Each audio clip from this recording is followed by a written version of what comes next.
Good morning everyone. Good morning. So आज का lecture start करता है. Now last time we were on in ITSM, we were discussing about IT service continuity management. एक simple सा उसका example देखेंगे. Then हम लोग एक छोटा सा उसका करंटली इंडस्ट्री में क्या स्टैंडर्ड्स क्या पैटर्न चल रहा है जो प्रोफेशनल कोर्सेज प्रोवाइड करता है वो. और उसके बाद में अगेन हम लोग थियरी पे आएंगे, तो जो डायग्राम अभी मैं आपको नोट्स में बताऊंगा आपको बेटर समझ में आएगा. So I will just share that.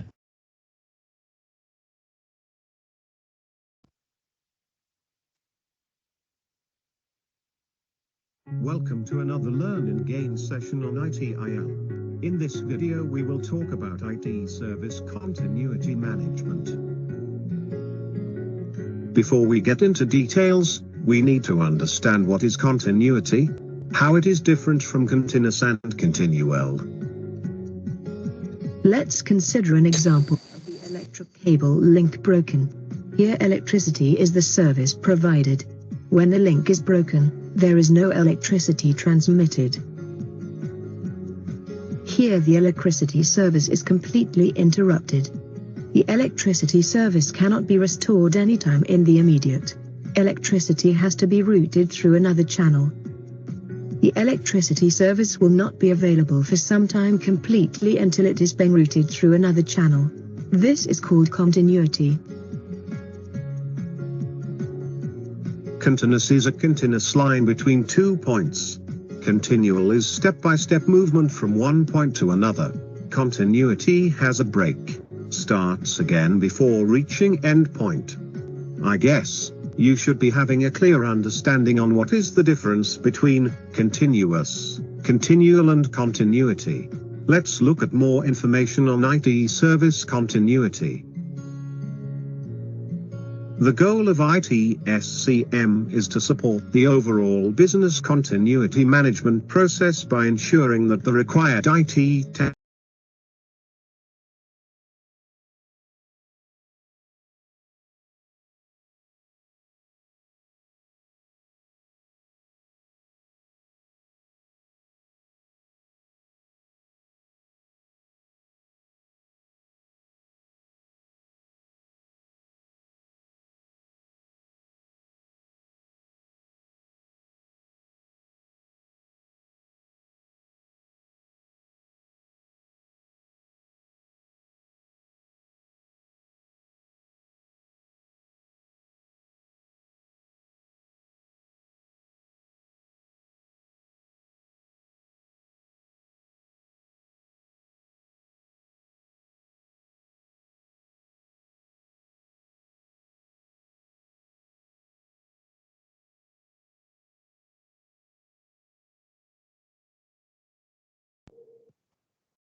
Am I audible, guys? Hello. Yes, sir, you are audible. Okay, ठीक है. Sir video sorry. पूरा नहीं हुआ था ना, Yeah, लाइक yeah. हाँ, so I was disconnected and उसकी वजह से प्रॉब्लम हुआ. So I'll just reconnect it. I'll share it again. Just let me know कहाँ से हम लोगों का स्टॉप हुआ था. Okay sir.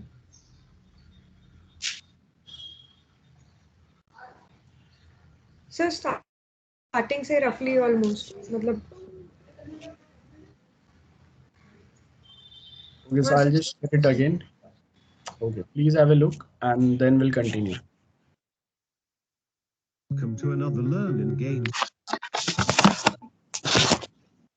Just 1 minute.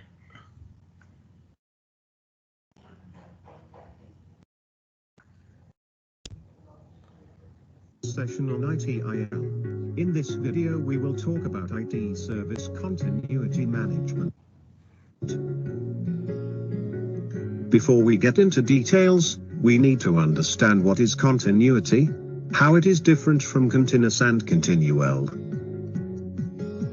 Let's consider an example of the electric cable link broken. Here electricity is the service provided. When the link is broken, there is no electricity transmitted.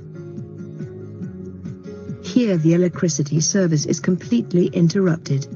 The electricity service cannot be restored anytime in the immediate. Electricity has to be routed through another channel. The electricity service will not be available for some time completely until it is being routed through another channel. This is called continuity. Continuous is a continuous line between 2 points. Continual is step-by-step movement from one point to another. Continuity has a break, starts again before reaching end point. I guess you should be having a clear understanding on what is the difference between continuous, continual and continuity. Let's look at more information on IT service continuity. The goal of ITSCM is to support the overall business continuity management process by ensuring that the required IT technical and service facilities can be resumed within required and agreed business timescales. There are 4 stages in IT service continuity management. Stage 1. Initiation. Initiation talks about identifying threats and risks so a policy can be defined and communicated. Stage 2. Requirements and strategy. This stage talks about business impact analysis, risk assessment, business continuity strategy, and so on. Stage 3. Implementation. This stage talks about developing continuity plans, recovery plans, prevention and mitigation measures. Stage 4. Ongoing operation. This stage talks about education, awareness and training, review and audit, test, exercise, improve your plan routinely. IT service continuity management should be driven by business risk, which is identified by business continuity planning, and ensure that the recovery arrangements are aligned to the identified business impacts, risks and needs. Hope we were able to provide some basic insights on IT service continuity. Good grammar and spelling are important, but if you want to write essays that inspire... Welcome to another Learn and Gain session on ITIL. In this video we will talk about IT service continuity management. Before we get into details, we need to understand what is continuity, how it is different from continuous and continual. Let us consider an example of an electric cable link broken. Here electricity is the service provided. We no longer have the service once the link is broken. Okay, so basically IT service continuity में we basically talk about or think about many such things जहाँ पे कोई एक service continuously आपको, अब देखो हम लोगों के पास multiple types के defects हो सकता है और defects या failures आ सकते हैं. Mainly during a failure the continuity of the service, that is the most important part. It means कि अगर आपके सिस्टम पे overburden हो गया है, लोड बढ़ गया है, and at that point of time how we will be continuing with the main we can say how we are going to continue with main things जो आपके पास यहाँ पे अभी suppose if I say कि हम लोग के पास अभी properly कोई back नहीं है या और कोई प्रॉब्लम्स है हम लोगों के, तो how we are going to tackle that situation. Like failure आ गया, सर्वर पे लोड एकदम बढ़ गया, बहुत ज़्यादा रिक्वेस्ट एक साथ आ गए. लेट्स टेक अ एग्जांपल कि हम लोग एसएससी या एचएससी का रिजल्ट डिक्लेयर कर रहे हैं. So we have a pattern जहाँ पे आप देखो कि आपके पास कहीं ना कहीं प्रॉब्लम क्या हो रहा है कि आप जब रिजल्ट डिक्लेयर कर रहे हैं सो इतने सारे लोग एक साथ they try to check their result कि it's creating a problem itself. अब वो time, that is the phase जब भी आपको सर्विस कंटिन्यू रखना है. सर्विस कंटिन्यू रखने का मतलब है कि आपको वहां पे वो पॉइंट ऑफ टाइम पे we suppose to provide a proper service to them, जिससे वो साइट चलता रहे और लोग easily they can get the access of the result. अब ये टाइम पे what things you are going to do. Next important point, आपके बैंक के साइड से सर्वर जो है वो डाउन गया, अब मुझे जो है वो ऑनलाइन बैंकिंग एप्लीकेशन में मुझे कोई ऑनलाइन ट्रांजैक्शन करना है, so that service should continue there. So how we are going to continue that service? Again, a very important point. So वो टाइम पे what things we are going to do, how we are going to behave, है ना, and how we are going to take the example कि okay कहाँ पे क्या points पे हम लोग consider करेंगे और वो चीज़ कैसे fulfill कर पाएंगे.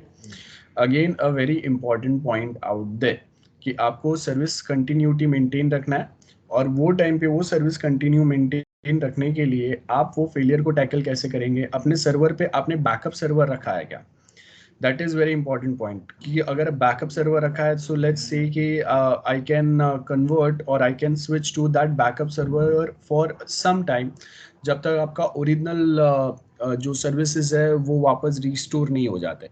लेकिन अगर आपके ओरिजिनल सर्विसेज अभी भी अगर रिस्टोर नहीं हो पा रहे, then what we are going to do. Again a point. So we have such points जहां पे आपको बताना है कि जब अगर ऐसे multiple such problems arises in your system, so how we are going to continue और मेंटेन योर सिस्टम्स और अ सर्विस. अब यहाँ पे हम लोग क्या बात करें, we are talking about some specific type of accidents we are talking here और डिस्कसिंग हियर. और वो एक्सीडेंटल सिचुएशन में how we are going to balance that situation, how we are going to tackle that situation, how we are going to come out of that situation, or how we are going to handle that situation with so much efficiency कि उसका negative impact या system पे जो losses है वो minimum हो. So those are the points we supposed to think on. कि how we supposed to continue with the services which we are providing with minimum impact on our client or on their business. जैसे आप देखो कि Amazon जो है, Amazon also provides a web hosting, मतलब उसका अलग से web hosting services they provide us. अब ये जो web hosting service they provide to us, उसमें क्या हो गया कि जो लोकेशन पे, अब देखो कि Amazon में फॉरेस्ट फायर जो है वो बहुत बार होते रहता है. So the same condition arises. अब फॉरेस्ट फायर में क्या हो गया कि उनके जो भी सर्वर्स थे वो डायरेक्टली डिजास्टर में फंस गए, और Amazon is the one who is basically hosting Facebook and many Google applications as well. तो आप देखो कि Amazon एक डाउन गया, उसका वेब होस्टिंग सर्विस जो है वो डाउन गया, and because of which Google and Facebook also went down. Getting. तो अब अगर ऐसा कोई सिचुएशन आ रहा है जहां पे not only it impact a failure और discontinuity of a service impact not just to you but also to your clients. So wo time pe maintaining the services in a most efficient way, it's now my necessity, or you can say that's a compulsion for me. Because आप देखो कि okay Amazon में एक बार ऐसा disaster situation आया, देव switched, मतलब अब एक सडनली अगर फॉरेस्ट फायर या कोई डिजास्टर हो गया तो आप बैकअप सर्वर पे स्विच करने में भी it will take a time when you have thousands of websites running on your main server. तो उसको जब तक आप स्विच करेंगे it's going to take at least half an hour, 1 hour और 2 hours. तब तक डाउन गया. Now just imagine if Facebook and Google kind of a services जो every second every minute they are earning thousands of dollars, और वो अगर 2 घंटे के लिए डाउन जाता है, who's going to bear that loss? A very interesting question. So hence we cannot bear that loss, and hence we supposed to think about continuity of our service in a breakdown, in a failure, accidental situation. Accidental मतलब जो आपने assume नहीं किया था, वैसा कोई situation आ गया. So we supposed to make ourselves prepare for such situations. Okay. So इसके लिए हम लोग क्या करेंगे, we follow the maintenance वाला part जो SQA में भी हम लोगों ने discuss किया. We have mainly 4 types of maintenance: corrective maintenance, adaptive maintenance, perfective maintenance and preventive. So remember, आपका यहाँ पे प्रिवेंटिव मेंटेनेंस पे ज्यादा फोकस रहेगा, सो दैट ऐसे ब्रेकडाउन ना आए. और अगर ब्रेकडाउन आ गया, that's a fire fighting mechanism we suppose to follow. Fire fighting mechanism का मतलब आग लगा हुआ है तो now I am not going to think कि नेक्स्ट टाइम आग ना लगे, इसके लिए मैं वहाँ पे कहाँ पे फायर डिटेक्शन अलार्म लगाऊंगा, कहाँ पे मैं स्प्रे लगाऊंगा, सो दैट नेक्स्ट टाइम आग अगर लगेगा तो हम लोग उसको कैसे रिजॉल्व कर सकते हैं. The most important is fire fighting mechanism. Right now you suppose to stop that fire. उसके बाद में सोचो कि फ्यूचर में वापस ऐसा ना हो, इसके लिए आप क्या प्रिकॉशनरी मेजर लेंगे. I hope you are getting what I am trying to say, कि अगर आग लगा है तो पहले आग बुझाना पड़ेगा. वो आग बुझाने के बाद में हम लोग देखेंगे. जैसे अभी हम लोगों ने वीडियो एग्जांपल में देखा कि इलेक्ट्रिसिटी का कनेक्शन का जो मेन केबल था दैट गॉट डिसकनेक्टेड और that cable got break down. तो अगर ऐसा कोई ब्रेकडाउन अगर हो रहा है तो वो सबसे पहले आपका मेन जो टास्क या टारगेट रहेगा या गोल रहेगा वो क्या रहेगा, make that connection stable again, at least for a temporary basis, कि हाँ इलेक्ट्रिसिटी तो चलता रहे. बाद में हम लोग देखेंगे कि हम लोग अभी नए वे में कैसे कनेक्शन बना पाए कि ऐसे ब्रेकडाउन वापस ना आए. Getting. So IT service continuity में लास्ट टाइम हम लोगों ने कुछ पॉइंट्स बताए थे, मैंने डिस्कस किए थे. This is again a new phase, a new way of talking about IT service continuity management. तो मेक श्योर कि मैं हर बार आपको जो कुछ न्यू पॉइंट्स पे हाईलाइट करा रहा हूं वो आप याद रखो, वो नोट करके रखो. सो अभी आज का हम लोग का जो मेन पॉइंट है वो क्या है, we have fire fighting mechanism. तो सबसे पहले we have to think in an emergency situation, we have to think in two ways. First, think about how to tackle the current situation, जो failures आए, how to solve those failures. एक बार वो failures अगर solve हो गए, then we think about next time कि okay, अभी इसके आगे हम लोगों को क्या करना है कि ऐसा प्रॉब्लम वापस ना आए. लेकिन सबसे पहले क्या करना पड़ेगा, we suppose to think of some और दी अदर मैकेनिज्म्स जहां पे आप ये जो सर्विसेज है उसको सबसे पहले तो क्विकली रिस्टोर कर सके. और हमेशा हम लोग के पास ऐसा एक मैकेनिज्म होना चाहिए. तो आप देखो कि हम लोग बैकअप सर्वर्स बनाते हैं. तो backup server is one of the best way. या फिर अगर ऐसा कोई भी एक्सीडेंटल सिचुएशन अगर आता है, जैसे आप देखो कि दिस पैंडेमिक सिचुएशन, अब कभी भी कोई कंट्री ने ऐसा नहीं सोचा था कि we might face such situation जहां पे पूरा दुनिया बंद हो जाएगा. अब we faced that situation. तो अब क्या हुआ, if you know कि US, UK, I mean UK and other European countries, because Brexit is about to happen. तो ये सारे जो countries है, these are the main country of focus, as well as China, Australia side अगर आप देखेंगे. So I'm talking about few developed countries who are spending much for their citizens to tackle the situation. अब क्या हो रहा है कि they don't have enough funds to tackle or to handle such situations. They know कि okay, हम लोगों का कोई एक country के साथ war like situation हो सकता है, so they are well prepared for such things with arms and armaments. But they are not prepared for such pandemic situation which occurs like once in a whole century. So no one is prepared for such things, not an individual citizen, not a government itself, and hence हम लोगों को क्या हुआ, we supposed to ask for a donation from people. अब यहाँ पे क्या हो रहा है देखो कि the developed countries itself they don't have enough funds for this.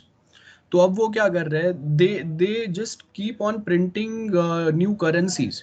Market में वो पैसा डाल रहा है, ठीक है. That is the current situation. अब मैं आपको एक एग्जाम्पल बताता हूं और उसको फिर हम लोग बिजनेस से लिंक करेंगे. ध्यान से सुनो. 2008 हाउसिंग क्राइसिस हुआ था in India, sorry in US. So 2008 में वो हाउसिंग क्राइसिस होता है और उसका मेन ड्रॉबैक क्या होता है कि दिस हाउसिंग क्राइसिस जो है it impacted so badly to the US economy. ठीक है.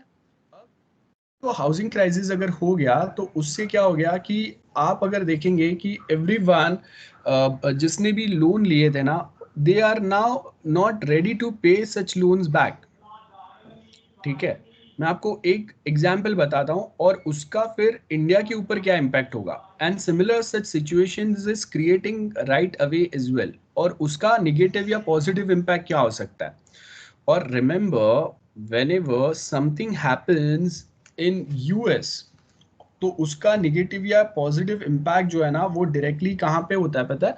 That directly happens on India, और वो तुरंत आपको पता नहीं चलता है, वहां पे वो इम्पैक्ट कंप्लीट होने के बाद में थोड़े टाइम के बाद में it reflects back to India. Okay, I just share one video with you, ध्यान से देखो। मैं आपको एक अलग पर्सपेक्टिव से बता रहा हूँ, मतलब एमबीए का पर्सपेक्टिव जो होता है वो आईटीएसएम में हम लोग अप्लाई करते हैं। तो व्हाट इज दैट पर्सपेक्टिव? कोई दूसरे कंट्री में कोई प्रॉब्लम होता है तो उसका नेगेटिव पॉजिटिव इम्पैक्ट कैसे इंडिया पे पड़ता है, और specially US, because we are very much dependent on it. IT industry is just paralysed without the support of US. आप देखो कि H1B1 वीजा अगर कुछ वहाँ पे कुछ खबर आता है, यहाँ पे हम लोगों के जो आईटी कंपनीज है उसमें कहीं ना कुछ आपको शेयर्स में भी चेंजेस मिल जाता है। तो हम लोग बहुत क्लोजली फोकस करते हैं उनके ऊपर, ठीक है। सो कहीं ना कहीं वो हम लोग को समझने की जरूरत है। Will just quickly have one look at ये मेन पॉइंट्स क्या होता है, and then will continue with our theory. ध्यान से देखना एक बार।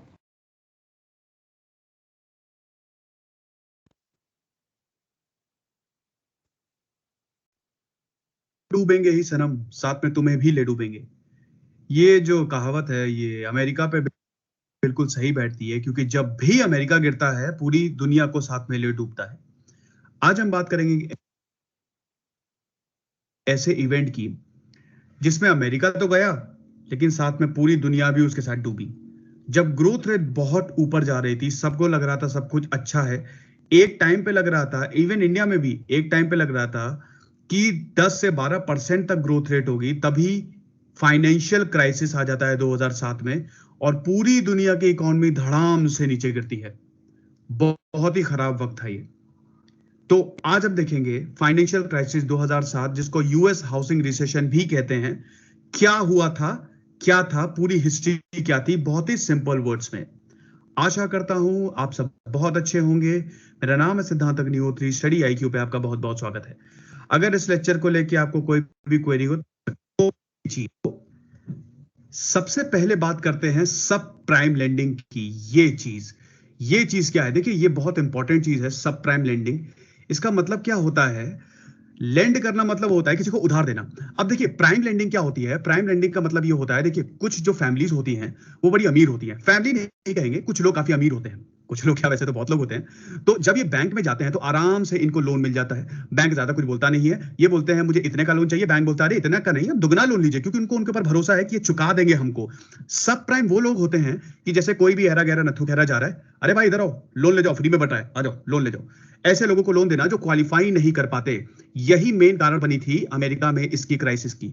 सब प्राइम लेंडिंग या सब प्राइम मॉर्टगेज जिसको बोलते हैं, वो सबसे बड़ी वजह थी यूएस हाउसिंग रिसेशन की। तो सब प्राइम लेंडिंग का बेसिकली मतलब ये होता है कि वो जो लोन के लायक नहीं है उनको लोन देना, ये मोटा मोटा इसका मतलब है।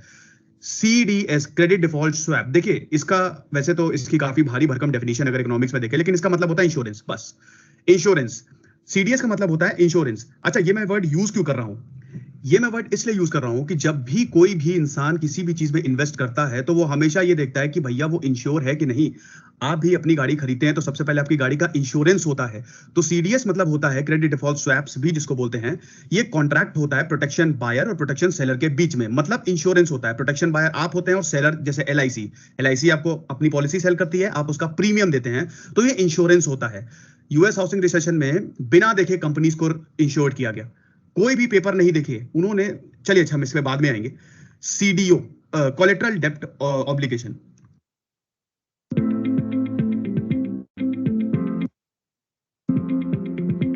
From understanding your देखिए, कोलेट्रल का मतलब होता है आपने अगर मान लीजिए लोन लिया तो कोई भी बैंक आपको ऐसे लोन देगा नहीं। सबसे पहली बात तो वो बोलेगा कोई ना कोई सिक्योरिटी लाओ। ऐसे मैं भैया तुमको क्यों दूं, मैं जान ना पहचान, मैं ऐसे लोन नहीं दूंगा। तो आप कोई ना कोई सिक्योरिटी देते हैं, आइदर वो आपके घर के पेपर्स होते हैं या प्रॉपर्टी होती है, जो भी होता है, जो भी सिक्योरिटी हो, तो वो कोलेट्रल होता है। डेप्ट मतलब कर्जा और ऑब्लिगेशन मतलब आपका दायित्व। तो ये CDO था क्या? ये बेसिकली एक तरह के बॉन्ड थे।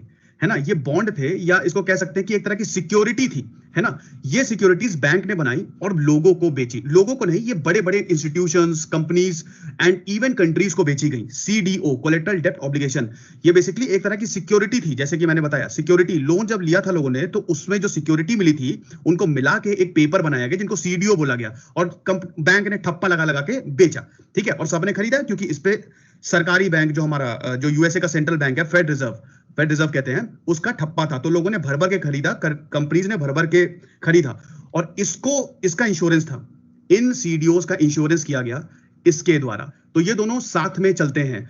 तो आप समझ गए होंगे कि इन दोनों का रिलेशन क्या है। कोलेटराइज्ड डेप्ट ऑब्लिगेशन, CDO जिसको कहते हैं, वो एक तरह का पेपर था, सिक्योरिटी थी, और उसको इंश्योर किया गया CDS द्वारा, जो कि एक तरह का इंश्योरेंस है। तो ये दोनों चीजों ने पूरा का पूरा खेल बिगाड़ा। कैसे बिगाड़ा अभी आगे देखेंगे, फिलहाल सिर्फ आप टर्म समझ लीजिए। क्वांटिटेटिव ईजिंग, ये अगेन एक बहुत इंपॉर्टेंट चीज है। QE काफी आर्टिकल्स में भी रहता है, आप देखते ही होंगे, अमेरिका में QE बहुत ही हॉट टॉपिक है। तो क्वांटिटेटिव ईजिंग का मतलब क्या है, इसमें क्या होता है, ये जब फाइनेंशियल क्राइसिस आता है तो QE और बेल आउट ये सरकारें सबसे पहले करती हैं। QE क्या है कि जैसे मान लीजिए कि अगर कोई कंपनी डूबी, है ना, या कुछ भी हुआ, तो भैया सारे शेयर्स खरीदो और पैसा दो, ताकि जो लिक्विडिटी है वो पंप हो सके, एक प्रॉपर सर्कुलेशन बना रहे। क्योंकि जब भी फाइनेंशियल क्राइसिस आती है ना, सबसे बड़ी प्रॉब्लम होती है कि लिक्विडिटी की, मतलब पैसा नहीं आता है, पैसा बाजार में नहीं आता, और अगर पैसा नहीं आएगा तो पैसे की वैल्यू अल्टीमेटली जाएगी, प्रॉब्लम होगी बहुत ज्यादा। तो इसलिए गवर्नमेंट क्या करती है, वो बॉन्ड्स, शेयर्स, ये सब खरीदती है। सरकार जो होती है, जो सेंट्रल गवर्नमेंट होती है, वो खरीदती है और पैसा देती है कि भैया तुम पैसा लो और खड़े हो, बस तुम्हारी कंपनी डूबी है कोई बात नहीं, शेयर्स बेचो, पैसा लो, खड़े हो, लिक्विडिटी आती है इससे। बेल आउट भी इसी तरह का एक कंसेप्ट होता है। बेल आउट, इसमें भी क्या होता है, चलिए मैं आपको यूएसए के ही कंटेक्स्ट में बताता हूं कि सबसे पहले लेहमान ब्रदर्स डूबा था, है ना, बिलियंस डॉलर्स की कंपनी थी, लेहमान ब्रदर्स पूरी तरह से डूब गया था, बहुत हजारों कंपनियां एक के बाद एक डूबी थी। तो अब जॉर्ज डब्ल्यू बुश के सामने दो ऑप्शन थे, या तो जेल में डाल दो या फिर इनको पैसा देके खड़ा करो। इनके जो इनके सहयोगी, तो बहुत लोग कहते हैं छोड़ो, जाने दो, रहने दो, डूब रही है डूबने दो, उनकी गलती है। लेकिन ऐसा इकोनॉमिक्स में चलता नहीं है। इकोनॉमिक्स में एक चेन होती है कि अगर एक डूबा, दूसरा डूबेगा, फिर तीसरा डूबेगा, फिर चौथा डूबेगा। वही बताया ना, हम तो डूबेंगे ही सनम, साथ में तुमको भी ले डूबेंगे। तो इस तरह के है। तो अगर आपके ऊपर मुसीबत आएगी तो पड़ोसी पे भी मुसीबत आएगी। तो यही सरकार सोचती है कि ऐसा तो हम होने दे ही नहीं सकते, तो पैसे दे देके, चेक दे देके कंपनीज को वापस खड़ा किया जाता है, हजारों डॉलर्स, और इन सबको पैसे दिए जाते हैं, हजारों billions and billions of dollars in companies को दिया जाता है। तो इसको बेल आउट कहते हैं। ये एक तरह का सरकारी सपोर्ट होता है जो डूबती हुई कंपनीज होती है, ताकि सब कुछ अच्छे से बना रहे। तो इन सबको, ये जो जितनी भी ये सारी चीजें हैं, इसने यूएस हाउसिंग रिसेशन क्रिएट किया। कैसे क्रिएट किया, अब आगे बताते हैं। तो सबसे पहला कॉजेस था लूज मॉनेटरी पॉलिसी। देखिए लूज मॉनेटरी पॉलिसी क्या था, अमेरिका में क्या है ना कि निरंतर अंतराल पे रिसेशन आता रहा है। हमने ग्रेट डिप्रेशन देखा था 1929 में, भयानक तरीके से इकोनॉमी गई, फिर 1953, 1976 ट्विन टावर पे हमला होता है, फिर इकोनॉमी जाती है, .com बबल बर्स्ट होता है, ये आता रहता है अमेरिका में। तो ये उनकी एक खासियत है कि वो इकोनॉमिक उनकी हमेशा मतलब छोटे छोटे टाइम पे फॉल डाउन होती रही है। तो क्या हुआ था कि एकदम ने फेडरल रिजर्व ने अपना इंटरेस्ट रेट को घटा दिया। अब इसकी वजह से काफी पैसा और आने लगा और जाने भी लगा, क्योंकि देखिए जो कंट्रीज, बहुत सारी कंट्रीज ऐसी हैं जिनके पास इतना पैसा है और वो सोचती हैं कि मैं इन्वेस्ट करूं तो कहां करूं। तो सबसे बढ़िया प्रोस्पेक्ट क्या है, अमेरिका में लोग इसलिए ज्यादा इन्वेस्ट करते हैं क्योंकि वहां पे रिटर्न बड़े अच्छे मिलते हैं। रिटर्न जो अमेरिका में है वो बड़े अच्छे मिलते हैं, तो लोग भर भर के इन्वेस्ट करते हैं। तो ऐसा भरोसा है सारी जितने भी देश है कि हाँ भैया अमेरिका में इन्वेस्ट कर रहे हैं तो हम लोग सिक्योर हैं। तो ये सारी चीजें हैं। तो दूसरी जो चीज थी वो सबसे बड़ी दिक्कत ये थी कि जो फाइनेंशियल डीरेगुलेशन हुआ, इसमें ये जो एक्ट था इसने सब कुछ गड़बड़ कर दिया। ये जो ग्लास स्टीगल एक्ट था ना, इसने सब कुछ बर्बाद कर दिया। ये 1933 में हुआ था। देखिए इस एक्ट में क्या था कि कमर्शियल बैंक, इन्वेस्टमेंट बैंक और इंश्योरेंस सेक्टर, ये तीनों सेपरेट हैं। इन तीनों के बीच में दीवार होगी, ऐसा भैया स्टीगल साहब ने बोला था 1933 में। इसको मिलाना नहीं, लेकिन कमर्शियल बैंक, इन्वेस्टमेंट बैंक और इंश्योरेंस सेक्टर को मिला दिया गया। 1999 में एक एक्ट आया, ग्राहम लीच ब्लाइली एक्ट, जिसने ये सारी दीवारें तोड़ दी। तो कमर्शियल बैंक, तो तीन कॉम्बिनेशन बन जाएंगे, एक कमर्शियल बैंक इन्वेस्टमेंट बैंक का, एक इन्वेस्टमेंट बैंक इंश्योरेंस सेक्टर का, एक कमर्शियल बैंक इंश्योरेंस सेक्टर का। लेकिन सबसे खतरनाक जो कॉम्बिनेशन होता है वो होता है कमर्शियल बैंक और इन्वेस्टमेंट बैंक। अगर ये दोनों मिले तो समझ लीजिए बंटाधार हो जाएगा, क्योंकि अगर ये दोनों हो तो तब तो डूबना ही डूबना है, क्योंकि दोनों के काम बिल्कुल अलग है, नाम सेम है लेकिन काम बिल्कुल अलग है। तो अब देखते हैं हुआ क्या था, और पैरेलली मैं आपको सारी चीजें समझाता भी चलूंगा। यूएस हाउसिंग क्राइसिस का क्यों हुआ था, बेसिकली क्या पूरी स्टोरी थी। तो चलिए स्टार्ट करते हैं। देखिए मान लीजिए ये है घर। Want your business email to be Gmail? Get Google Workspace from Hostinger. It's more than just a domain. ठीक है, अब एक कोई फैमिली है, ठीक है, उसको ये घर खरीदना है, वो क्या करेगी, वो कांटेक्ट करेगी ब्रोकर से। अब ब्रोकर, देखिए आपने देखा ही होगा कि अगर आप कोई भी चीज लेते हैं, जैसे मान लीजिए आपने गाड़ी ले ली कोई, तो गाड़ी ले ली, आपके पास पैसे नहीं, आप ईएमआई पे लेंगे, तो वहां पे एक बैंक ऑलरेडी बंदा रहता है, आप उसे बोलते हैं कि मैं ईएमआई पे लूंगा, तो वो चीजें करता है, सारे पेपर्स दिखाता है, आपसे फॉर्म भरवाता है, उसके बाद वो बैंक को कॉन्टैक्ट करता है। तो ब्रोकर क्या करेगा, बैंक को कॉन्टैक्ट करेगा, जो कि हमारा कमर्शियल बैंक है, ठीक है। ब्रोकर कॉन्टैक्ट करेगा कमर्शियल बैंक को, ये बोलेगा इससे कि भैया पैसे दो, क्योंकि यहाँ पे एक फैमिली है, घर खरीदना चाहती है, पैसे दीजिए। तो कमर्शियल बैंक बोलेगी मैं क्यों पैसे दूं, ऐसे ऐसे थोड़ी ना होता है, इससे बोलो कि अपने कुछ दे, कोई सिक्योरिटी पेपर दे। तो ये अपने सिक्योरिटी पेपर, जिसको मॉर्टगेज कहते हैं, ये ब्रोकर को देगी ये फैमिली, जिसको ये प्राइम फैमिली है, ये प्राइम फैमिली है, ठीक है। तो ये फैमिली इस ब्रोकर को अपने मॉर्टगेज पेपर देगी, ठीक है। ये पेपर ये लेके जाएगा कमर्शियल बैंक के पास, तो कमर्शियल बैंक खुश, ये ब्रोकर खुश, फैमिली खुश, सब अच्छे से हो रहा है। लेकिन प्रॉब्लम कब होगी, जब इन्वेस्टमेंट बैंक आ जाएगा पिक्चर में। ये बड़ी चीज है इन्वेस्टमेंट बैंक। देखिए इन्वेस्टमेंट बैंक होते क्या हैं, ये बेसिकली जिनको बहुत जल्दी रिटर्न चाहिए होता है, बहुत अच्छा खासा रिटर्न चाहिए होता है, वो इन्वेस्टमेंट बैंक से कांटेक्ट करते हैं। ये पैसा अलग अलग जगहों पे इन्वेस्ट करते हैं और बहुत जबरदस्त रिटर्न आते हैं, ठीक है। बेसिकली इन्वेस्टमेंट बैंक में बड़े बड़े इंस्टीट्यूशंस, बड़ी बड़ी कंट्रीज इन्वेस्ट करती हैं ताकि रिटर्न अच्छे मिले। तो अगर ये दोनों मिल गए, क्योंकि 1999 में आए इस एक्ट ने बाउंड्री को तो तोड़ ही दिया है, तो ये दोनों मिल गए हैं, तो अब सब कुछ एक साथ ही हो रहा है। यहीं पे भी इंश्योरेंस हो जा रहा है, यहीं पे इन्वेस्टमेंट बैंकिंग हो जा रही है, यहीं पे कमर्शियल बैंकिंग हो जा रही है, तो तीनों चीजें एक साथ हो रही हैं, किसी को कोई फर्क नहीं पड़ रहा है। तो इन्वेस्टमेंट बैंक क्या करेगा, ये एक हथियार बनाता है, सीडीओ। मैं ऑलरेडी समझा चुका हूं सीडीओ क्या था। अब क्या होता है कि इन्वेस्टमेंट बैंक के कौन कौन इन्वेस्ट करता है, बड़े बड़े लोग, बड़ी बड़ी कंट्रीज, ठीक है, बड़े बड़े कंपनीज, ठीक है, और जो बहुत अमीर अमीर लोग होते हैं वो लोग इन्वेस्ट करते हैं। तो ये सब जगह, ये जितने भी लोग हैं वो इन्वेस्टमेंट बैंक में इन्वेस्ट करेंगे। तो अब क्या होगा, इन्वेस्टमेंट बैंक में जब ये लोग पैसा देंगे तो ये क्या बोलेंगे, मुझे सिक्योरिटी दो, मैंने तुमको पैसा दिया है, लेकिन कोई ना कोई होता है ना कि अगर आप पैसा देते तो एक रसीद टाइप की मांगते हैं, तो यहाँ पे वो सिक्योरिटीज या बॉन्ड टाइप की होता है। तो इन्वेस्टमेंट बैंक इनको देता है सीडीओ, ठीक है। अब ये क्रेडिट डिफॉल्ट, ये मैं ऑलरेडी बता चुका हूं, कोलेटरल डेप्ट ऑब्लिगेशन। ये सीडीओ किससे मिलकर बना है, ये मॉर्टगेज पेपर से मिलकर बना है। तो इसकी एक और डेफिनेशंस हैं, कलेक्शन ऑफ मॉर्टगेज पेपर्स। ढेर सारे मॉर्टगेज पेपर्स को मिला के सीडीओ बनाते हैं। तो ये अमेरिका ने सीडीओ एक नया हथियार बनाया। अब ये सीडीओ ऐसे तो कोई खरीदेगा नहीं, इसको इंश्योरेंस दिया गया, बड़ी बड़ी कंपनीज ने, टाटा, एआईजी ने इसको इंश्योरेंस दिया गया। तो जैसे ही लोगों ने देखा अरे ये तो इंश्योर्ड है, कोई दिक्कत नहीं, लोगों ने खरीदना शुरू कर दिया।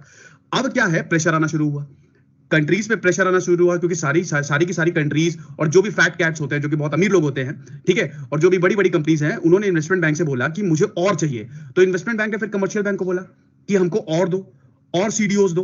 तो कमर्शियल बैंक ने ब्रोकर को बोला कि और फैमिलीज ढूंढो, ताकि फैमिली से मॉर्टगेज पेपर है, मॉर्टगेज पेपर से हम सीडीओ बना चुके। तो ब्रोकर फैमिली को ढूंढेगा, लेकिन एक टाइम आएगा जब ये प्राइम फैमिली खत्म, ठीक है। अब क्या होगा, दिक्कतें होना शुरू हुई, क्योंकि अब ब्रोकर ढूंढेगा सब प्राइम फैमिलीज को। सब प्राइम फैमिलीज की मैंने ऑलरेडी डेफिनेशन बताई थी ना, वो लोग जो क्वालिफाई नहीं करते हैं, तो ये सब प्राइम फैमिली को ढूंढेगा ब्रोकर। अब सब, ये तो कोई भी हो सकता है, कोई भी बैंक में आ रहा है, अरे भैया लोन ले लो, बोलेगा नहीं चाहिए, लेके जाओ यार, कोई बात नहीं, फ्री में बट रहा है, आप उसके पीछे पड़ जाएंगे लोन लेने के लिए। तो ऐसे लोगों को लोन बांटा गया जिनकी कोई गारंटी ही नहीं है, ठीक है। कभी ना कभी तो ऑडिट होगा ही ना, कभी ना कभी ऑडिट होगा। तो जब ये ऑडिट हुआ और देखा कि क्या प्रॉब्लम चल रही है, तब लोगों को पता चला, जो ऑडिट करने वाले थे, ऑडिट ऑफिसर्स को पता चला कि बहुत ऐसे लोगों को लोन दिया गया है जिनकी सिक्योरिटी ही नहीं है, जिनके आधे दस्तावेज ही फर्जी हैं। इसमें तो बहुत बड़ी प्रॉब्लम हो जाएगी। और सबसे बड़ी बात है कि किसी को पता ही नहीं था कि ये जो सिक्योरिटीज हैं, ये जो पैसा है, ये जो पेपर्स हैं, ये किसके हैं और किस के पास है। एक भयानक कंफ्यूजन क्रिएट हो गई थी, तो ये बबल बर्स्ट होना ही था। तो आई होप आप समझे होंगे कि क्या हो रहा है, कि कंट्रीज इन्वेस्टमेंट बैंक से कह रही हैं कि मुझे और सीडीओस चाहिए, इन्वेस्टमेंट बैंक कमर्शियल बैंक से कह रहा है मुझे और पेपर्स लाके दो। अब कमर्शियल बैंक ब्रोकर से कह रहा है मुझे और फैमिलीज दो, ताकि वो अपने पेपर्स मुझको दे। और ये ब्रोकर इन फैमिलीज को बोल रहा है कि भैया पैसे ले लो, लोन ले लो। एक टाइम आएगा जब प्राइम फैमिली खत्म, तो अब ये दूसरे लोगों को ढूंढता है, जो कि सब प्राइम फैमिली, जो इतने अच्छे नहीं होते हैं, पैसा चुकाने में इतने सक्षम नहीं होते हैं। तो अब क्या होता है, यहां तक तो सब ठीक अभी भी चल रहा है कि पैसा आ रहा है, सबका पैसा जा रहा है, कोई प्रॉब्लम नहीं हो रही है। लेकिन एक टाइम ऐसा आता है कि जब ये सब प्राइम वाले जो होते हैं वो लोन देना बंद कर देते हैं, पैसे चुकाना बंद कर देते हैं, क्योंकि आपने उन लोगों को लोन दिया है जो एक्चुअली में सक्षम नहीं है। तो सब प्राइम फैमिली वाले क्या करते हैं, लोन देना बंद कर देते हैं। अब प्रॉब्लम क्रिएट होगी, लोन देना बंद कर रहे हैं, तो अब ये कमर्शियल बैंक क्या करेगा, उनके घर हथिया लेगा, जो घर है वो उनको हथिया लेगा ना। ओके, सो ये जो पॉइंट था यहाँ तक अगर आप देखोगे तो क्या हो रहा है कि कोई एक सिचुएशन जिसका इम्पैक्ट हम लोगों को पता नहीं है। तो ये सेम 2008 में क्राइसिस हुआ था। अब मैं अपने सब्जेक्ट में क्यों पढ़ा रहा हूँ, बिकॉज ये अपने सब्जेक्ट में लिंक होगा। ITSM जो है इसमें इकोनॉमिक फैक्टर्स हम लोग के इन्वॉल्व हो रहे हैं। तो इकोनॉमिक फैक्टर कैसे इन्वॉल्व हो रहा है कि आप कहीं पे इन्वेस्ट कर रहे हैं, लेकिन आपने वहां पे अगर कोई प्रॉब्लम हुआ तो कैसे आप उसको टैकल कर पाएंगे, हम लोग को पता नहीं है। अब देखो, मैं आपको क्या बता रहा था पैंडेमिक सिचुएशन का। अभी जो हम लोगों ने देखा 2008 क्राइसिस में क्या चल रहा था, लोन बांटे गए। लोन बांटने पे आपको जो मॉर्गेज पेपर्स मिलेंगे उससे सीडीओ बना। बेसिक आपको याद रखो कि क्या हो रहा था। बेसिकली ऐसे लोगों को लोन बांटे गए who are not eligible to repay those loan. और हाउसिंग क्राइसिस क्यों बोलते हैं उसको, क्योंकि मार्केट में एक टाइम पे लोगों को घर खरीदने के लिए पैसा दिया जा रहा था, बराबर है, लोन दिया जा रहा था। और घर का अभी आप समझो कि अगर मेरे घर का मैंने लोन लिया है बैंक के पास से, वो टाइम पे मेरे घर का वैल्यू 1 करोड़ था। तो अभी मुझे बैंक को 1 करोड़ का अगर मैंने लोन लिया है तो मुझे बैंक को मिनिमम 1.5 या 1.4 जितना पे करना पड़ेगा। 1 करोड़ 30 लाख 40 लाख या 20 लाख, जो भी हम लोगों का इंटरेस्ट रेट रहेगा। जितने ज़्यादा साल रहेगा उतना इंटरेस्ट रेट आपका बढ़ जाएगा। सो कभी कभी अगर 20 साल का लोन है तो ऑलमोस्ट आप 2 करोड़ जितना पे करेंगे। तो अब आप सोचो कि जब अगर आधे लोग अगर लोन पे नहीं कर रहे हैं, बराबर है, तो बैंक ने क्या किया, उनके घर सील कर लिए। तो घर सील कर लिए तो ऐसे बहुत सारे लोगों के घर सील हो गए। तो क्या हो गया, मार्केट में इतने सारे बैंक के पास घर आ गए कि मार्केट में जो हाउस के वैल्यूज थे वो गिर गए, क्योंकि there are thousands of people जिन्होंने लोन लिया था and they now they are not repaying it back. तो उससे क्या हुआ कि मार्केट में सडनली जो हाउसिंग रेट्स थे, अगर मेरा 1 करोड़ का घर था तो उसका वैल्यू डायरेक्ट 60 लाख हो गया। नाउ इमेजिन कि अगर थोड़े बहुत लोगों ने लोन पे नहीं किए, उनके घर जो है वो बैंक के पास आ गए। बैंक के पास आ गए मतलब वापस बेचने के लिए आ गए। तो जितना डिमांड है उससे ज़्यादा सप्लाई आने लगा, है ना। जितने लोग खरीदने वाले उससे ज़्यादा लोग बेचने के लिए मार्केट में खड़े हैं कि भाई ये घर ले लो, ये घर ले लो, सो दैट बैंक अपना जो अमाउंट है, जो लोन है, वो सेटल कर पाए, बराबर है। तो लोन सेटलमेंट का बैंक क्या करता है कि जितने भी अमाउंट में अगर कोई लोग अगर घर खरीदने आ रहे हैं तो वो अपना बेच के अपना लोन जो है वो सेटल कर लेंगे जल्दी से जल्दी, सो दैट उनको कोई प्रॉब्लम ना हो। तो अब ऐसे बहुत सारे लोग जब आएंगे तो क्या हो गया, मार्केट में आपके घर के जो रेट्स है वो गिरने लग गए। अब मार्केट में घर के रेट्स जब गिरने लगे तो अभी मैं अगर एक प्राइम फैमिली पे हूँ, मतलब मैं लोन भरने वाला हूँ, लेकिन मुझे पता चला कि 1 करोड़ मैं जब बैंक के पास से लोन लिया है जिसका मुझे 1.5 1.5 करोड़ भरना है, लेकिन अभी मेरे ही घर का वैल्यू अगर 60 लाख हो गया, तो वाई शुड आई पे। मैं भी बैंक को बोलूंगा कि नहीं, मैं I am not going to pay, मैं अभी भर नहीं सकता हूँ, आप मेरा घर भी ले लो। तो दैट्स अ हाउसिंग क्राइसिस। मतलब ये अननोन चीज था जो आप कोई एक एक्टिविटी कर रहे थे और उसका इम्पैक्ट बाद में पता चला आपको। और उसका इम्पैक्ट अब इंडिया पे कैसे आया कि जो भी लोग वहां से पैसा उठा रहे थे, बराबर है, जो इन्वेस्टर्स थे जो यूएस में इन्वेस्ट कर रहे थे, वहां पे हाउसिंग क्राइसिस हुए तो वो उठा उठा के पैसा कहाँ पे लाने लगे, इंडिया में लाने लगे।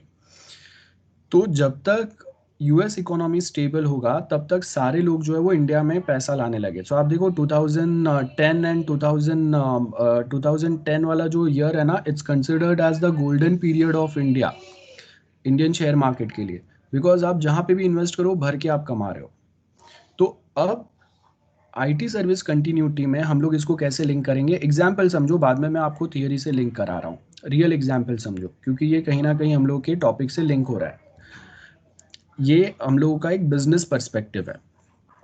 तो अब जो आपके आईटी इंडस्ट्रीज है उसमें भी बहुत ज़्यादा इन्वेस्टमेंट आया यूएस से, मार्केट ऊपर गए, बाकी कंपनीज में इन्वेस्टमेंट आया। अब 2008 में यूएस जो एकदम रिसेशन में चले गया था because of this housing crisis, उनका इकोनॉमी धीरे धीरे धीरे धीरे वापस स्टेबल होने लगा। तो जैसे ही स्टेबल होने लगेगा तो क्या होगा कि जो जो इन्वेस्टर्स ने इंडियन मार्केट में पैसा इन्वेस्ट किया था, अब उनको ज़्यादा ग्रोथ ज़्यादा। अब देखो, ये हाउसिंग क्राइसिस, इकोनॉमिक रिसेशन जो है ना वो यूएस में बहुत बार आया, फिर भी people trust more on US compare to India और एनी अदर कंट्री। तो क्या हुआ, यूएस का इकोनॉमी जैसे ही बेटर होने लगा तो यहाँ पे जो जो लोगों ने इन्वेस्ट किया था वो लोग यहाँ से पैसा निकाल के वापस कहाँ पे लेके जाने लगे, यूएस में लेके जाने लगे, क्योंकि वहाँ पे इंटरेस्ट भी ज़्यादा था और सिक्योरिटी भी ज़्यादा था कंपेयर टू इंडिया। अगेन जो हम लोगों का मार्केट ऊपर गया था वो बहुत ज़ोर से नीचे गिरा। अब आप देखो आज के टाइम पे पेंडेमिक सिचुएशन में भी सिमिलर सिचुएशन क्रिएट हो रहा है, जैसा 2008 में हुआ था। यूएस का इकोनॉमी जो है वो आज ऑलमोस्ट रिसेशन टाइप सिचुएशन में आ गया, एक बबल क्रिएट हो गया। बबल का मतलब क्या है कि आपको लग रहा है कि सब कुछ अच्छा चल रहा है, लेकिन एक्चुअल में वो अच्छा नहीं है। गेटिंग सो इसका मतलब क्या है कि हम लोगों ने समझा था क्योंकि पेंडेमिक सिचुएशन आएगा, किसी को पता नहीं था। This is an accidental situation जो किसी के कंट्रोल में नहीं है अभी, और कोई कंट्रोल नहीं कर पा रहा। After vaccine also we are not be in position to control it. Otherwise आप देखो, वैक्सीन आने के बाद तो लॉकडाउन खुलना चाहिए था, but still we are conducting lectures online, we are conducting exams online.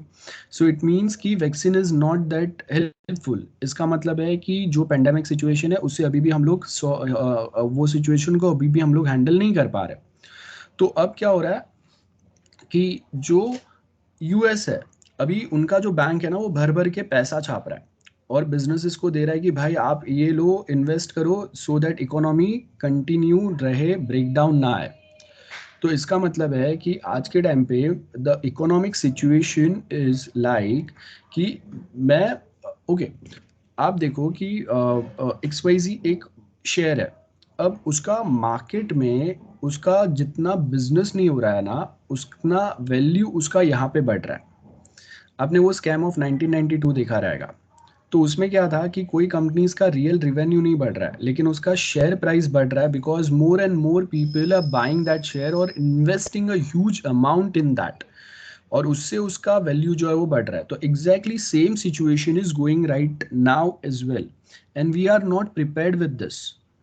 मतलब क्या है कि जितना मार्केट या जितना इकोनॉमी अगर सडनली बबल वे में ऊपर जाता है ना, तो जब वो बबल फूटता है तो उतना ही जोर से नीचे गिरता है। तो जब नीचे गिरेगा, then what are the backups? That is to maintain और to continue the services in economic factors. What are the solutions we have? अब आईटी कंपनीज के लिए भी ये एक बहुत इंपॉर्टेंट फैक्टर है आज के टाइम पे। क्या कि अभी के टाइम पे there are people who are investing like crazy.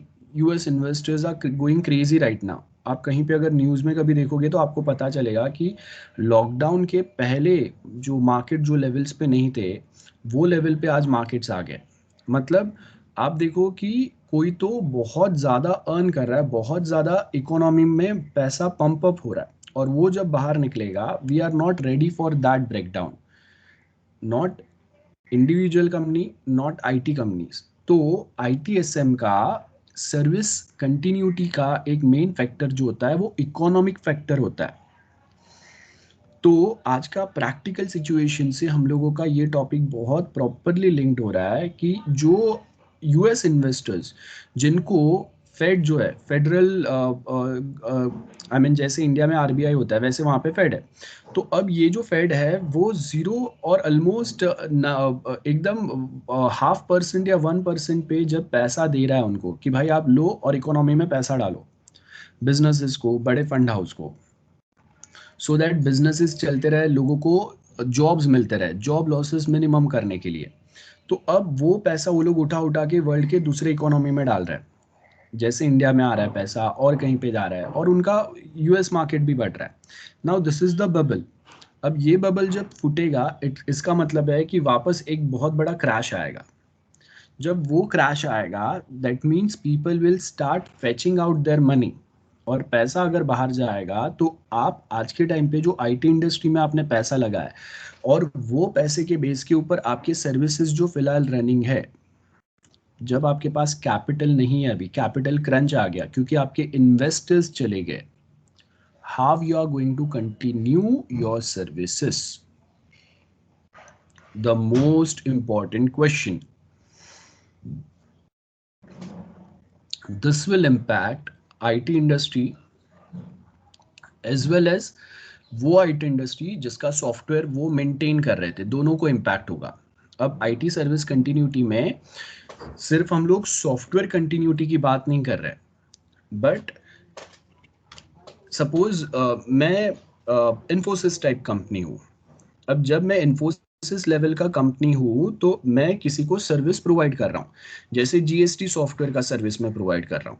अगर मेरे इसमें आज के टाइम पे यूएस से भर भर के इन्वेस्टमेंट आ गया, ठीक है, मेरा शेयर का वैल्यू जो एकदम डबल ट्रिपल हो गया सडनली, जब वापस यूएस इकोनॉमी स्टेबल होगा या बबल ब्लास्ट होगा तो people will start fetching out their money, क्योंकि उन्होंने इनफ प्रॉफिट कमा लिया है। अभी उन्होंने जो पैसा डाला था वो अभी 2 टाइम्स 3 टाइम्स 5 टाइम्स हो गया।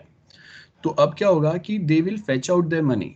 तो जब ये कंपनीज में से भी पैसा वो बाहर खींचेंगे तो जो सर्विसेज इन्फोसिस अपने क्लाइंट को दे रहा है उनके सॉफ्टवेयर हैंडल करने के लिए, उनके जो सर्वर्स रन हो रहे हैं उसके लिए जो पैसा आ रहा है, और साथ में ये इन्वेस्टमेंट के बेस के ऊपर जो उन्होंने नए सर्विसेज स्टार्ट किए थे, तो अब वो सर्विसेज को कंटिन्यू रखने के लिए we required more investment, and at one point of time people are not ready to invest in Indian market, they will go back to US or they will just put their money for a secure कि अभी we are not aware about the situation, तो जब तक situation stable नहीं होता है we are not going to invest in India or in US or nowhere else, they'll just secure their cash. So what or how we are going to tackle this situation, that is the most important question. So IT service continuity में यहाँ पे हम लोगों ने जो point देखा, इसमें आपको देखो बिजनेस इम्पैक्ट एनालिसिस है. This is the business impact analysis I'm talking about. Business impact analysis, we should have a basic knowledge about economic factor as well. Because आप इकोनॉमिक फैक्टर कंसिडर किए बिना ITSM में, अब देखो आपका ITSM का मतलब ही वो है कि सर्विस मैनेजमेंट या service continue management, and service continue management में money plays most important role और most important factor is the money. तो आपके पास अगर पैसा नहीं है, मनी नहीं है, इन्वेस्टर्स नहीं है, और investors if start fetching out their money, how you are going to tackle such situation? That is the main question in front of India as well in right now. जैसे 2010 में जो हम लोगों ने 2008 में यूएस में कुछ इम्पैक्ट हुआ तो वहाँ से पैसा निकाल के लोगों ने इंडिया जैसे मार्केट में डाला, तो सेम वे में आज देखो कि आज यूएस में भी भर भर के बैंक पैसा छाप रहा है, और वो पैसा जो है वो इंडियन मार्केट में और वर्ल्ड के दूसरे मार्केट में आ रहा है. तो रियल में हम लोग जाके बाहर रेस्टोरेंट में खाना नहीं खा रहे, हम लोग जाके होटल में स्टे नहीं कर रहे, हम लोग कहीं पे हॉलीडे पे नहीं जा रहे, हम लोग जाके कोई बहुत बड़े कार खरीद नहीं रहे, हम लोग जाके कहीं पे कोई ज़्यादा शॉपिंग नहीं कर रहे, ठीक है. लेकिन फिर भी कंपनीज के शेयर्स अगर बढ़ रहे हैं मतलब इन्वेस्टमेंट आ रहा है, और आपके कंपनी में भी आ रहा है, तो वो इन्वेस्टमेंट जो आ रहा है उससे हम लोग क्या करेंगे, अपने सर्विसेज को बेटर करने की ट्राई करेंगे. अब आपने सर्विसेज को तो बेटर कर दिया, लेकिन व्हाट अबाउट द सिचुएशन जब ये इन्वेस्टमेंट बंद हो जाएंगे या ऑलरेडी जो इन्वेस्ट किए हुए हैं वो पैसा लेके आपके इन्वेस्टर्स बाहर जाएंगे. That is a economic breakdown. तो बिजनेस इम्पैक्ट एनालिसिस में हम लोग ये भी समझते हैं कि ऐसा अगर इकोनॉमिक ब्रेकडाउन अगर आ गया तो how we are going to tackle that situation, और वो समझना या उसके लिए प्रिकॉशनरी मेजर लेना, that is also one of the most important part of ITSM, and that is the part of this topic as well. तो last lecture मैंने last week जो हम लोगों का लेक्चर हुआ था उसमें एक पर्सपेक्टिव देखा था हम लोगों ने. This is the second most important perspective. We are in IT, लेकिन ITSM पढ़ने का मेन पर्पस होता है कि आप टेक्निकल चीज़ों के साथ में इकोनॉमिक फैक्टर समझे. बेसिक, ज़्यादा नहीं, basic we should have understanding. तो आप देखो कि आज के टाइम पे जो इकोनॉमिक सिचुएशन है उसका IT इंडस्ट्रीज पे क्या पॉजिटिव नेगेटिव इम्पैक्ट पड़ेगा, और IT इंडस्ट्रीज जिसको सर्विस प्रोवाइड कर रहा है उनके ऊपर क्या पॉजिटिव या नेगेटिव इम्पैक्ट पड़ेगा. बिकॉज अगर मैं लाइक सपोज कि एक कंपनी है, बराबर है, अब IT सर्विस कंटिन्यूटी मैनेजमेंट में हम लोग क्या पॉइंट पे बात कर रहे हैं कि एक स्टार्टअप के पास से, स्टार्टअप का मतलब क्या होता है, अगर मैं बहुत सिंपल अगर मैं आपको बताऊं तो कोई तो आएगा मेरे कंपनी में इन्वेस्ट करेगा, मेरे कुछ अच्छे आइडियाज़ है, मेरा थोड़ा प्रॉफिट होगा, थोड़ा उसका होगा. फॉर एग्जांपल आप देखो कि नेस्को में बहुत बार वो सेम स्टार्टअप्स के फेयर्स लगते हैं. मतलब मैं वहाँ पे 10-15 हज़ार जो उसका एंट्री फीस है वो भर के जाऊँगा, वहाँ पे बड़े इन्वेस्टर्स आए रहेंगे। अब वो इन्वेस्टर्स को मैं अपने आइडियाज़ प्रेजेंट करूँगा, इफ़ दे आर इंटरेस्टेड हम लोग 60-40 70-30 कोई तो एक पार्टनरशिप पे हम लोग काम करेंगे, ठीक है। Best example we have is like Byju, Unacademy. अब देखो कि ये एजुकेशनल पोर्टल्स ही है, थोड़े टाइम पहले कोई ज़्यादा जानता नहीं था, लेकिन आज के टाइम पे बहुत बड़े इन्वेस्टमेंट आ रहे हैं उसमें, क्योंकि मार्केट में इन्वेस्टमेंट आ रहा है, मार्केट में पैसा आ रहा है। और वैसे ही हम लोग के स्टार्टअप्स को भी बहुत इजीली फंड्स मिल जाएंगे आज के टाइम पे। This is the best market, this is the best place if you want to start a startup, क्योंकि आपको बहुत बहुत इजीली फंड्स मिल जाएंगे, बिकॉज नदी बह रही है फंड्स की। खाली हम लोग के पास नहीं है वो बात अलग है, लेकिन जो बड़े फंड हाउस है, जो बड़े बिजनेसमैन है, उनको इतने ज़्यादा फंड्स मिल रहा है, specially all the funds which are coming from US and such other economies, developed economies, जो पैसा छाप रहे हैं। तो अब क्या है कि if they are printing so much money and they are pushing this money, आप देखो कि हर कोई एक इकोनॉमिक पैकेज ला रहा है। इंडिया में लाया, हम लोग को पता नहीं चला, वो बात अलग है, that's a surprise for us. But there are many countries in the world जहाँ पे आपको वीकली पेमेंट्स आपको मिल रहा है, आप घर पे भी बैठे हैं तो आज भी मिल रहा है। यूएस में आज भी ये कंसेप्ट चल रहा है, वापस उनका ये सेम चीज़ें चल रहा था। तो क्या है कि इतने सारे पैसे आ रहे हैं, बिना काम किए भी आपको पैसे मिल रहे हैं। काम करने के बाद में पैसा मिलने का मतलब है कि आपने कुछ काम किया, कंपनी को प्रॉफिट हुआ और उसमें से आपको पैसे दिए। बिना काम किए पैसा मिलने का मतलब है कंपनी बंद है, कंपनी का कोई प्रॉफिट नहीं हो रहा है, और फिर भी आपको कहीं से तो पैसे मिल रहे हैं, मतलब कोई तो दूसरा पैसा छाप के आपको दे रहा है पैसा। और ऐसा आपके पास जब पैसा आएगा तो आप वैसे ही बाकी और बहुत सारे लोगों के पास पैसा आएगा। अब उनके पास पैसा अगर आ रहा है, उनको बैंक को 1% ही इंटरेस्ट देना है या 0%, कोई इंटरेस्ट देना नहीं है, जितना पैसा लिया उतना ही वापस देना है। तो अगर मुझे ऐसा पैसा मिलेगा तो मैं क्या करूँगा, जाके कहीं पे तो इन्वेस्ट करूँगा, उसमें से 10-15-20-50% कमा के बाकी का मेरा प्रॉफिट निकाल के जो भी मैंने कैपिटल लिया था वो वापस दूंगा। सेम सिचुएशन आज चल रहा है। तो अभी एक स्टार्टअप है, स्टार्टअप को ऐसा ही इन्वेस्टमेंट मिल गया जो बहुत इजीली आज के टाइम पे मिल जाएगा, क्योंकि भर भर के पैसा आ रहा है। अब आपने कोई सर्विस स्टार्ट किया, आपने कोई सॉफ्टवेयर चालू किया, सॉफ्टवेयर जो कंपनी को मैं प्रोवाइड कर रहा हूँ उनके लिए वापस ये क्वेश्चन भी बहुत बड़ा है। मैंने उनको बना के दिया, मैं मैनेज कर रहा था, सडनली जो इन्वेस्टर ने मेरे पास इन्वेस्ट किया था, मेरे कंपनी में इन्वेस्ट किया था, अब मेरे कंपनी से जितना उसको प्रॉफिट मिल रहा है ना, उससे ज़्यादा अभी उसको यूएस में मिल रहा है, बिकॉज वहाँ पे सिचुएशन स्टेबल हो गया, या फिर डायरेक्टली इकोनॉमिक ब्रेकडाउन आ गया अभी, जैसे लॉकडाउन के टाइम पे आया था। क्यों? बबल ब्लास्ट हुआ, जैसे वहाँ पे हम लोगों ने देखा था कि एक टाइम पे आपको ऐसा पता चलेगा कि रॉकेट टाइप इकोनॉमी जा रहे हैं और बाद में उतनी जोर से नीचे गिरता है। तो जब नीचे गिरता है तो जो भी बड़े हाउसेज इन्वेस्टर्स रहते हैं वो अपना पैसा खींच के अपने पास रखते हैं, थोड़ा सिचुएशन समझ में आया उसके बाद में वो वापस इन्वेस्ट करते हैं।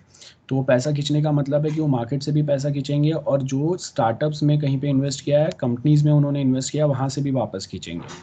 तो अगर स्टार्टअप है, स्टार्टअप पे 10 लोग काम कर रहे हैं, ये 10 लोगों को मैं पे कर रहा हूँ, लेकिन अभी जिसने इन्वेस्ट किया था, जिससे मुझे भी पैसा आ रहा था, उसने पैसा वापस खींच लिया। तो अभी मुझे क्या करना पड़ेगा, मेरे एम्प्लॉयज़ को निकालना पड़ेगा, और एक सिचुएशन आ सकता है जहाँ पे मुझे अपना कंपनी भी बंद करना पड़े। तो in such situation how we are going to tackle such situation, या जो कंपनी को मैं सर्विस दे रहा था वो कंपनी अब अपना सर्विस को कैसे कंटिन्यू रखेगा, उसके पास ये बैकअप प्लान होना चाहिए।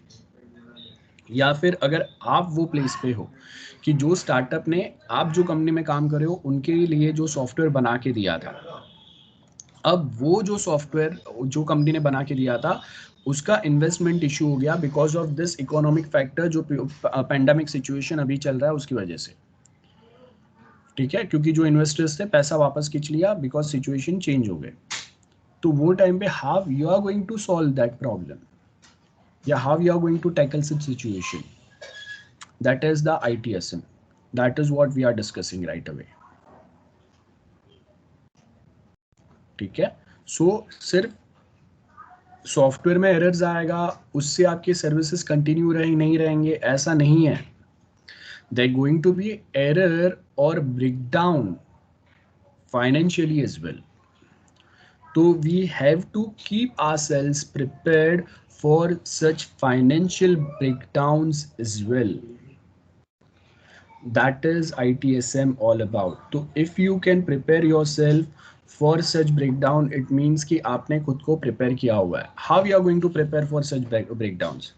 अब उसके लिए भी आप ITSM के अंदर ही हम लोग अलग से, आप यूनिट 3 और 4 में ये फैक्टर्स के ऊपर फोकस करता है। जहाँ पे हम लोग कुछ चीज़ों पे कैसे फोकस करेंगे, कैसे हम लोग ऐसे सिचुएशन के लिए अलग से अपने फंड्स रिजर्व करके रखेंगे, वो पॉइंट पे फोकस करता है। ठीक है, सो ये एक इकोनॉमिक पर्सपेक्टिव हो गया जो आज तक हम लोगों ने डिस्कस नहीं किया था, लेकिन आईटी में होने के बाद ये बेसिक इकोनॉमी का आपको नॉलेज होना चाहिए, जो आगे डेफिनेटली आने वाला है, and you are going to experience this आप जॉब पे लगने के बाद में। ठीक है, mark my words, this are the words. हम लोगों का economy, not just our economy, world economy is about to burst. Because आप देखो कि शेयर मार्केट, अगर लॉकडाउन के पहले जब सारे बिजनेसेस चालू थे, वो टाइम पे आपका मार्केट जो लेवल पे था उससे अगर वो और ज़्यादा ऊपर जा रहा है ऐसे टाइम पे जब लॉकडाउन खुला ही नहीं है पूरा, ना इकोनॉमिक एक्टिविटी सारे प्रॉपर चालू हुए, तो इसका मतलब क्या है कि कहीं से तो बहुत ज़्यादा इन्वेस्टमेंट आ रहा है और वो इन्वेस्टमेंट सबको मिल रहा है। ठीक है, लेकिन प्रॉब्लम कब होगा, जब ये इन्वेस्टमेंट वापस जाएंगे, और वो वापस कब जाएंगे, जब इकोनॉमी जब सिचुएशन स्टेबल हो जाएगा, लॉकडाउन खत्म हो जाएगा। लॉकडाउन खत्म मतलब अभी जो भी रियलिटी थे सब हो गया, गवर्नमेंट जो यूएस का जो फेड है वो पैसा नोट छापना बंद करेगा, बराबर है। तो जैसे ही वो नोट छापना बंद करेगा तो यहाँ से भी नोट आना बंद हो जाएगा इंडियन इकोनॉमी में, और वो टाइम पे आपको ये प्रॉब्लम आएगा, that is of a breakdown of capitals, breakdown of funds, और इट माइट पॉसिबल कि आप कोई कंपनी में टीवाई के बाद में जॉब पे लगोगे और उसके पास ये ब्रेकडाउन आएगा और उसका इम्पैक्ट आपको पता चलेगा कि आप पे या आपके कलीग पे आएगा या आपके जो क्लाइंट्स हैं उन पे आएगा। So a very interesting question, I want you to think about this. ठीक है, नेक्स्ट लेक्चर में, इसके बाद जो अभी हम लोग का लेक्चर होगा उसमें मैं आपको एक नए पर्सपेक्टिव से चीज़ें बताता हूँ। ठीक है, सो नेक्स्ट लेक्चर में कंटिन्यू करते हैं।